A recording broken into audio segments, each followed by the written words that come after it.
Commonly missed tax deductions.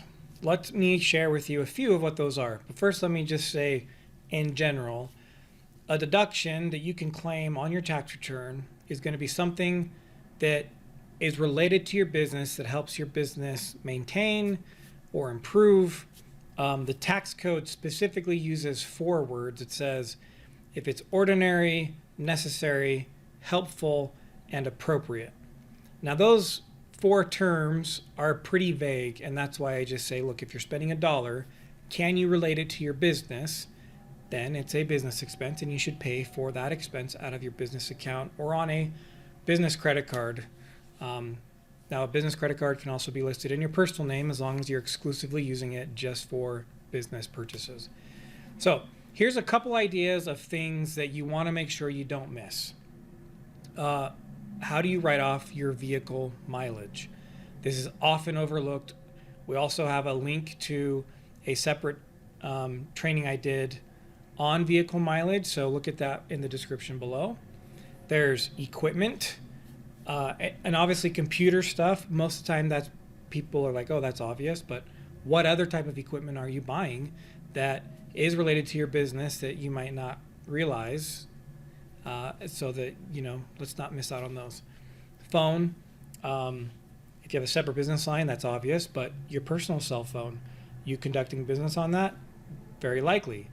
Now, if you have a family plan, it gets a little bit more complicated, but there are strategies that you can do to employ your family, which then makes the family plan a better chance of being able to write off. But that is a little bit past the depth of what I'm trying to go over here. Just know that that's a possibility for you. Postage, buying stamps, mailing things, eating out. If I'm having a business discussion with food and somebody else who isn't my spouse, there's that rule, then I should be writing that stuff off. Insurance. As the owner, sometimes we overlook the fact that our health insurance is a tax deduction. Now there's a very specific way to pay for that insurance in your business. You want to make sure that it's getting paid from your business account, that you're claiming it on your W-2 if you're an S-Corp owner, and that you're claiming it as an adjustment on your personal return. So it's kind of a 3-step process. Continuing education. Any expense that you have that helps you maintain or improve your skill set is a write-off.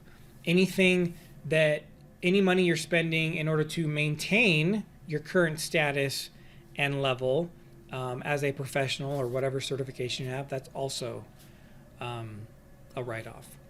Legal and professional fees, interest expense, dues and subscriptions. Now, dues and subscriptions is a little bit more generic, but does my subscription to something constitute business? Like for me, I read on Audible, for example. I have an Audible subscription, and I only use that for business books that will help me improve my skill set.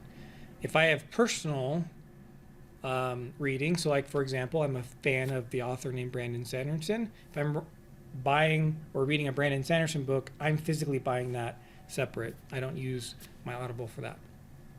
So what kind of monthly subscriptions do you have that are tied to your business?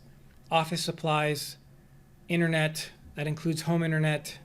That's just a common, you just have to have that expense nowadays in order to function. And then travel. If I'm going somewhere for business purpose and that business purpose existed before I planned or spent money on the travel, then that's a write-off.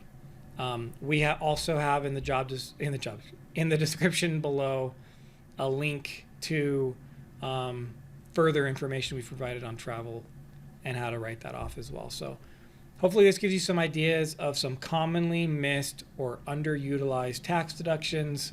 Remember, it comes down to intention.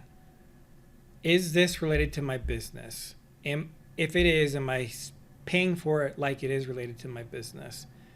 And in the rare case that you might have to present to an IRS auditor why you claim that as an expense, would it make sense? If you're telling the story out loud, does that seem logical? Then chances are it's a business expense. So remember that, take advantage of this, lower your taxable income. Profit is a choice. Have the courage and wisdom to choose it.